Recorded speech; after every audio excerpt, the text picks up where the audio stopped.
Bugun men juda muhim mavzuni tushuntiraman. Chiroq uchun yangi hisoblar, suv uchun yangi tariflar va pensiya miqdorining oshirilishi odamlarning kundalik xarajatiga qanday ta'sir qiladi? Bu ma'lumot faqat pensionerlarga yoki kommunal to'lov qiladigan 1-2 kishiga emas, deyarli har bir oilaga tegishli. Chunki uyda chiroq ishlatamiz, suv ishlatamiz. Ko'pchilik oilalarda ota-ona bu pensiya oladi yoki pensiya yoshiga yaqinlashgan insonlar bor. Shuning uchun videoni oxirigacha ko'ring. Hozirroq kanalga obuna bo'ling va videoga like bosib qo'ying. Chunki men bu mavzuda oddiy odam tushunadigan tilda. Qayerda xato qilmaslik kerakligini ham aytib beraman. Avval ko'pchilik kommunal to'lovlarni juda sodda tushunardi. Hisoblagich qancha ko'rsatdi, shunga qarab to'lov qildim, tamom. Lekin amalda tizim ancha murakkablashib boryapti. Elektr energiyasida ham, ichimlik suvida ham sarf miqdori, hisoblagich ko'rsatkichi qarzdorlik, imtiyoz, subsidiya, tarif chegarasi, texnik xatolik, eski qarz va yangi davr hisob kitobi degan masalalar bor. Aynan shu joyda odamlar ko'p adashadi. Masalan, kimdir men kam ishlatdim, nega hisob ko'p chiqdi deydi. Yana kimdir o'tgan oy to'lagan edim, yana qarz chiqibdi deb hayron bo'ladi. Ba'zan esa muammo odamning o'zida emas. Hisoblagich ko'rsatkichini noto'g'ri olishda, eski qarzni yangi hisobga qo'shib yuborishda yoki to'lov tizimidagi kechikishda bo'lishi mumkin. Hozirgi o'zgarishlarning mohiyati shuki, davlat va kommunal tashkilotlar resursdan tejamkor foydalanishni kuchaytirishga harakat qilmoqda. Ya'ni elektr energiyasi va suvni hamma bir xil darajada ishlatmaydi. Bir xonadonda 2 kishi yashaydi, boshqasida 7 kishi yashaydi. Bir uyda faqat chiroq, muzlatgich va televizor ishlaydi. Boshqa uyda elektr isitgich, konditsioner, suv nasosi, elektr plita ham ishlaydi. Shuning uchun hisob kitoblarda sarf miqdoriga qarab farq paydo bo'lishi mumkin. Bu holatda asosiy savol bitta. Sizning hisobingiz to'g'ri chiqyaptimi yoki yo'qmi? Va siz qaysi qoidalarga qarab to'lov qilishingiz kerak? Men bu yerda eng avvalo shuni aytaman. Har bir fuqaro o'z hisobini tekshirishga haqli. Tizim shunday chiqardi, demak to'g'ri deb o'tirish kerak emas. Lekin hammasi noto'g'ri, to'lamayman deyish ham xavfli. To'g'ri yo'l, hisoblagich ko'rsatkichini tekshirasiz. Shaxsiy kabinet yoki to'lov ilovasidagi ma'lumotni solishtirasiz. Tushunarsiz joy bo'lsa yozma murojaat qilasiz. Og'zaki gap bilan masala ko'pincha hal bo'lmaydi. Chunki keyin sizda dalil qolmaydi. Elektr energiyasi bo'yicha eng ko'p uchraydigan savol: nega hisob ko'paydi? Men buni 3 ta asosiy sababga ajrataman. Birinchi sabab tarif o'zgargan bo'lishi mumkin. Agar 1 kilovat soat narxi oshsa, siz avvalgidek elektr ishlatsangiz ham umumiy to'lov ko'proq chiqadi. Masalan, ilgari oyiga 2,2 kilovat soat ishlatgan oila ma'lum bir summa to'lagan bo'lsa, tarif oshgandan keyin xuddi shu 2,7 kilovat uchun ko'proq pul to'laydi. Bu yerda sarf oshmagan, lekin narx o'zgargan. Ikkinchi sabab iste'molning o'zi oshgan bo'lishi mumkin. Ko'pchilik buni sezmaydi. Masalan, yozda konditsioner ishlaydi, qishda elektr isitgich ulanadi, hovlida suv nasosi ko'proq ishlaydi. Uyda yangi muzlatgich yoki kir yuvish mashinasi paydo bo'ladi. Har bir qurilma alohida qaraganda uncha ko'p emasdek tuyuladi, lekin oy oxirida katta farq beradi. Masalan, 2 kilovat quvvat isitgich kuniga 5 soat ishlasa, bir kunda 1000 kilovat soat, 3 kunda 300 kilovat soat sarf qiladi. Bu faqat bitta isitgich. Unga muzlatgich, chiroqlar, televizor, telefon zaryadlash, kir yuvish mashinasi, dazmol qo'shilsa, hisob nega ko'paygani tushunarli bo'ladi. Uchinchi sabab hisoblagich yoki hisob kitobdagi muammo. Ba'zan eski hisoblagich noto'g'ri ko'rsatishi, ko'rsatkich kech kiritilishi, bir necha oy o'qilgan ko'rsatkich birdaniga hisobga tushishi mumkin. Masalan, 3 oy davomida tizim sizga taxminiy hisob chiqarib turgan bo'lsa, keyin real ko'rsatkich kiritilganda farq birdaniga ko'rinadi. Odam esa bu oy shuncha ishlatmadim-ku deydi. Aslida bu faqat bitta oyning sarfi emas. Oldingi davrlardan yig'ilgan farq bo'lishi mumkin. Men birinchi navbatda pensionerlar, kam ta'minlangan oilalar, ko'p farzandli oilalar, ijarada yashovchilar va hisoblagichi eski bo'lgan xonadonlarga alohida e'tibor berishni maslahat beraman. Pensionerlar ko'pincha to'lovlarni vaqtida qilishga harakat qiladi. Lekin tarif o'zgarganini yoki qarzdorlik qanday hisoblangani tushunmay qolishi mumkin. Ayniqsa, yolg'iz yashaydigan keksalar uchun elektr va suv hisobini farzandlari yoki yaqinlari bilan birga tekshirib turish juda muhim. Ijarada yashovchilar uchun ham alohida xavf bor. Ba'zan uy egasi eski qarzni ijarachiga yuklamoqchi bo'ladi yoki ijarachi chiqib ketgandan keyin oxirgi oy hisobini kim to'lashi bo'yicha kelishmovchilik chiqadi.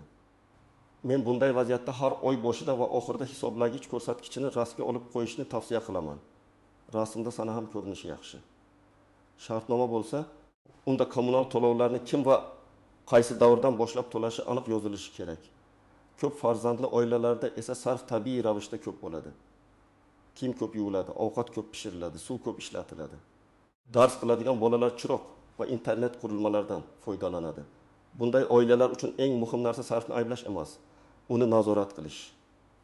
Masalan, eski lampochkalarni led chiroqlarga almashtirish, elektr isitgichni nazoratsiz qoldirmaslik, muzlatkich eshigini zik yopilishini tekshirish, suv oqib turgan kranlarni tuzatish oy oxirida sezilarli farq beradi. Suv masalasida ham shunga o'xshash holat bor. Lekin bu yerda yana bir muhim farq bor. Suv hisoblagichi bo'lmagan xonadonlarda hisob-kitob odam soni yoki belgilangan me'yor asosida qilinishi mumkin. Hisoblagich bor joyda esa real sarfi bo'yicha to'lov chiqadi. Shuning uchun suv hisoblagichi ishlayaptimi, plombasi joyidami, ko'rsatkichi to'g'ri olinayaptimi? Bularning hammasi muhim. Masalan, bir oilada 4 kishi yashaydi. Hisoblagich bor va oyiga 12 kub metr suv ishlatadi. Tarif oshsa, ular aynan shu 12 kub metr uchun yangi narxda to'lov qiladi. Lekin agar hisoblagich bo'lmasa, me'yor bo'yicha hisob chiqishi mumkin va bu real sarfdan ko'proq yoki kamroq bo'lishi ehtimoli bor. Ba'zan odam kam suv ishlatadi, lekin hisoblagich bo'lmagani uchun belgilangan me'yor bo'yicha ko'proq to'laydi. Shuning uchun men suv hisoblagichini o'rnatish masalasini jiddiy ko'rib chiqishni maslahat beraman. Albatta buni vakolatli tashkilot orqali plombalash va ro'yxatdan o'tkazish tartibiga amal qilgan holda qilish kerak. Yana bir real misol. Hovlida yashaydigan oila yozda tomorqa sug'oradi, mashina yuvadi, hovliga suv sepadi. Ular suv sarfi oshgani sezmasligi mumkin. Lekin hisoblagich buni aniq ko'rsatadi. Agar oyiga odatda 15 kub metr ishlatilgan bo'lsa, yozda 35 kub metrga chiqib ketishi mumkin. Tarif o'zgargan paytda bu farq yanada seziladi. Shuning uchun men har oy shuncha to'lardim degan gap endi yetarli emas. Hozir men qancha kub metr ishlatdim, tarif qancha qarz bormi, penya bormi, hisob qaysi davr uchun chiqdi degan savollarni tekshirish kerak. Endi pensiya masalasiga o'tamiz. Pensiya oshirilishi ko'pchilik uchun yaxshi yangilik, lekin bu yerda ham bir nechta nozik jihatlar bor. Pensiya oshdi degani hammaning qo'liga bir xil miqdorda pul qo'shiladi degani emas. Kimning pensiyasi qanday hisoblanganiga, ish stajiga, oldingi oylik daromadiga, pensiya turiga, qo'shimcha ustama yoki imtiyozlariga qarab yakuniy summa farq qiladi. Masalan, bir pensioner mehnat pensiyasi oladi. Boshqasi nogironlik pensiyasi oladi. Yana boshqasi boquvchisini yo'qotganlik pensiyani oladi. Ularning oshirilish tartibi va yakuniy miqdori bir xil bo'lmasligi mumkin. Shuningdek, ayrim to'lovlar bazay miqdor yoki minimal pensiya darajasiga bog'langan bo'ladi. Agar shu ko'rsatkichlar oshsa, ayrim fuqarolarning oylik daromadi ham o'zgaradi. Bu yerda odamlarda paydo bo'ladigan eng katta xato shuki, ular televizorda yoki internetda pensiya falon foizga oshdi degan xabarni ko'radi va darrov o'z pensiyasini shu foizga ko'paytirib hisoblaydi. Lekin amaliyotda qo'shimcha to'lovlar, ushlab qolinadigan summalar, bank kartasiga tushish sanasi, oldingi qarzdorlik, aliment yoki boshqa ijro hujjatlari bo'lsa, qo'lga tegadigan pul boshqacha ko'rinishi mumkin. Shuning uchun men har bir pensionerga yoki uning yaqinlariga pensiya varaqasini, bank tushumini va pensiya jamg'armasidagi ma'lumotni solishtirishni maslahat beraman. Agar pensiya oshirilishi rasman tasdiqlangan bo'lsa, odatda pensioner alohida ariza yozib yurishi shart bo'lmaydi. Ko'p hollarda qayta hisoblash avtomatik amalga oshiriladi. Lekin bu umuman tekshirmasam ham bo'ladi degani emas. Chunki tizimda shaxsiy ma'lumotlar, bank kartasi, yashash manzili, pensiya turi bo'yicha noaniqlik bo'lishi mumkin. Ayniqsa, yaqinda pensiyaga chiqqanlar, hujjatlari to'liq bo'lmaganlar, ish staji bo'yicha tortishuv bo'lganlar va boshqa hududga ko'chganlar e'tiborli bo'lishi kerak.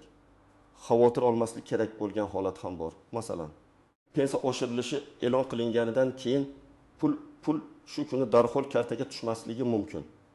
To'lovlarning o'z jadvali bo'ladi. Kimdir oyning boshida oladi, kimdir o'rtasida, kimdir oxiriga yaqin oladi. Agar sizning qo'shniga tushib, sizga hali tushmagan bo'lsa, bu darhol muammo degani emas. Lekin belgilangan to'lov sanasi o'tib ketgan, summa tushmagan yoki tushgan summa siz kutgandan ancha kam bo'lsa, albatta tekshirish kerak. Yana bir misol. Pensioner 1.200.000 so'm pensiya olgan bo'lsin. Oshirilishdan keyin u mening pensiyam aniq falon summaga yetish kerak deb hisoblaydi. lekin uning pensiyasida ayrim qo'shimchalar alohida hisoblangan bo'lishi yoki ayrim ushlab qolishlar mavjud bo'lishi mumkin. Shuning uchun aniq javobni faqat rasmiy hisob-kitobdan ko'rish mumkin. Men doim shuni aytaman.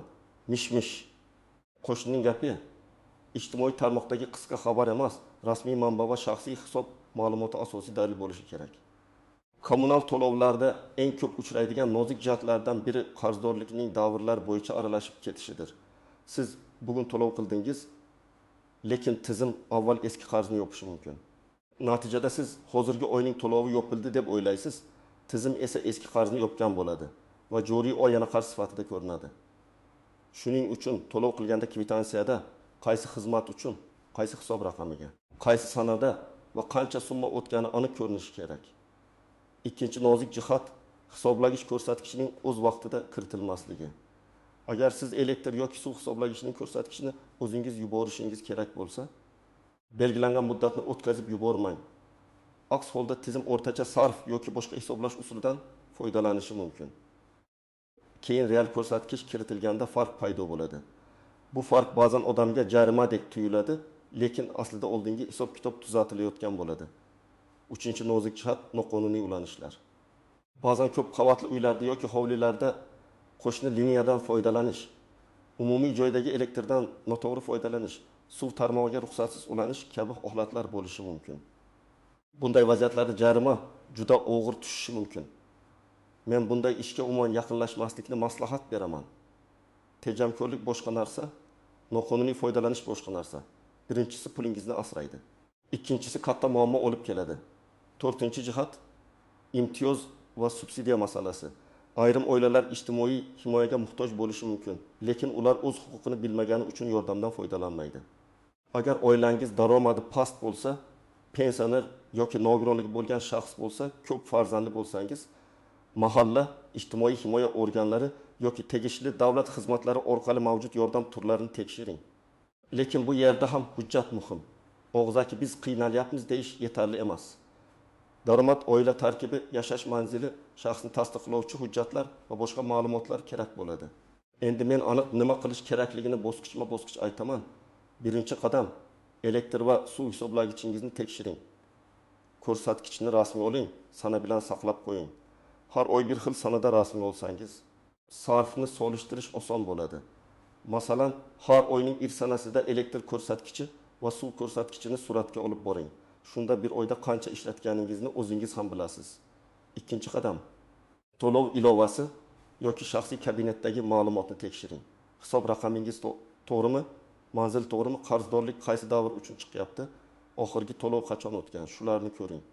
Agar oilada bir necha kishi to'lov qilsa, masalan, o'g'il bir ilovadan, ota boshqa ilovadan to'lasa, kvitansiyalarni bitta joyda saqlang. Aks holda kim qancha to'lagani aralashib ketadi. Uchinchi qadam tushunarsiz hisob chiqsa, darhol katta janjal boshlamasdan avval dalil to'plang. Hisoblagich rasmi, to'lov cheki, shaxsiy hisob raqami, pasport yoki ID karta ma'lumoti, uy hujjati yoki ijara shartnomasi kerak bo'lishi mumkin. Keyin elektr ta'minoti yoki suv ta'minoti tashkilotiga murojaat qiling. Iloji bo'lsa yozma murojaat qiling yoki rasmiy elektron murojaat yuboring. Murojaatda aniq yozing, falon shaxsiy hisob raqam bo'yicha falon davr uchun hisob kitobni tushuntirib berishingizni so'rayman. Hisoblagich ko'rsatkich falon, oxirgi to'lov falon sanada qilingan. Shunday yozsangiz javob ham aniqroq bo'ladi. To'rtinchi qadam, pensiya bo'yicha ham hujjatlarni tartibga keltiring.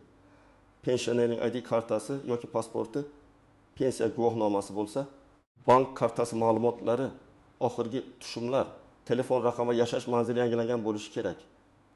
Agar pensiya miqdori bo'yicha shubha bo'lsa, pensiya jamg'armasiga murojaat qilib, qayta hisob-kitobni tushuntirishni so'rang. Nega kam tushdi deb umumiy so'rashdan ko'ra, falon oyda falon summa tushgan, o'shirishdan keyin qanday tartibda hisoblanganini yozma tushuntirib berishingizni so'rayman deb murojaat qilish ancha samarali. 5-qadam. Uy ichida tejamkorlikni real tartibga soling. Elektr bo'yicha eng ko'p sarf qiladigan qurilmalarni aniqlang. Elektr isitgich, konditsioner, suv nasosi, elektr plita, dazmol, eski muzlatgich ko'p energiya yeyishi mumkin. Lampochkalarni LED turiga almashtirish, keraksiz chiroqlarni o'chirish, konditsionerni haddan tashqari past haroratga qo'ymaslik, isitgichni kechasi nazoratsiz qoldirmaslik foyda beradi. Suv bo'yicha esa oqib turgan kran, nosoz unitaz baki, hovlida ortiqcha suv sepish, idish yuvishda suvni ochiq qoldirish eng ko'p yo'qotish beradi. Bitta mayda oqayotgan kran oy davomida bir necha kub metr suvni bekorga ketkazishi mumkin. 6-qadam. Oilaviy byudjetni qayta hisoblang. Agar elektr va suv tarifi oshgan bo'lsa, eski xarajat rejangiz endi mos kelmasligi mumkin. Pensioner oilalarda bu ayniqsa muhim.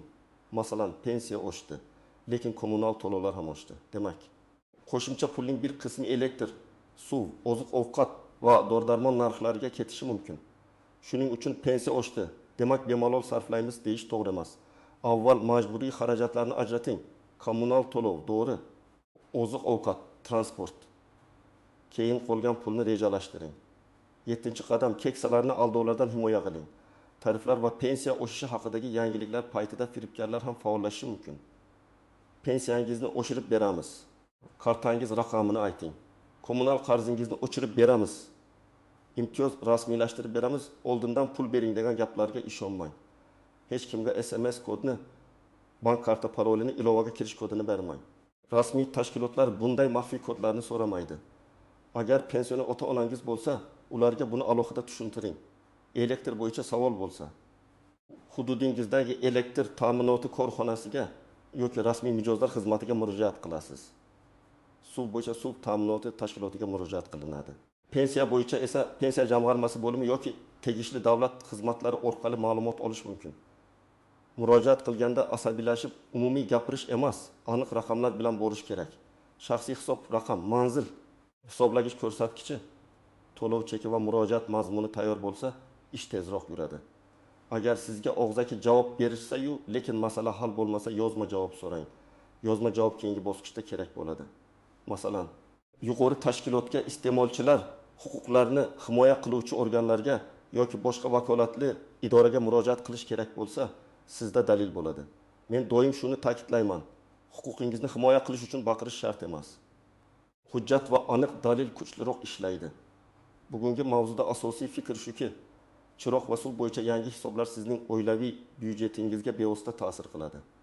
Pensiya oshirilishi esa daromad tomonda muhim o'zgarish bo'lishi mumkin. Lekin har ikki holatda ham raqamlarni tekshirish, hujjatlarni saqlash va rasmiy manbaga tayanish zarur. Hisoblagich ko'rsatkichini nazorat qiling. To'lov cheklarini yo'qotmang. Tushunarsiz qarzdorlik chiqsa yozma murojaat qiling. Pensiya summasi bo'yicha shubha bo'lsa, rasmiy qayta hisob-kitobni so'rang. Men sizdan so'rayman, sizning hududingizda chiroq yoki suv hisoblari oshdimi? Pensiya oshirilishi oilangizga sezildimi? Hisob-kitoblari tushunarsiz holat bo'ldimi? Fikringizni izohlarda yozib qoldiring. Boshqalar ham tajribangizdan foyda oladi.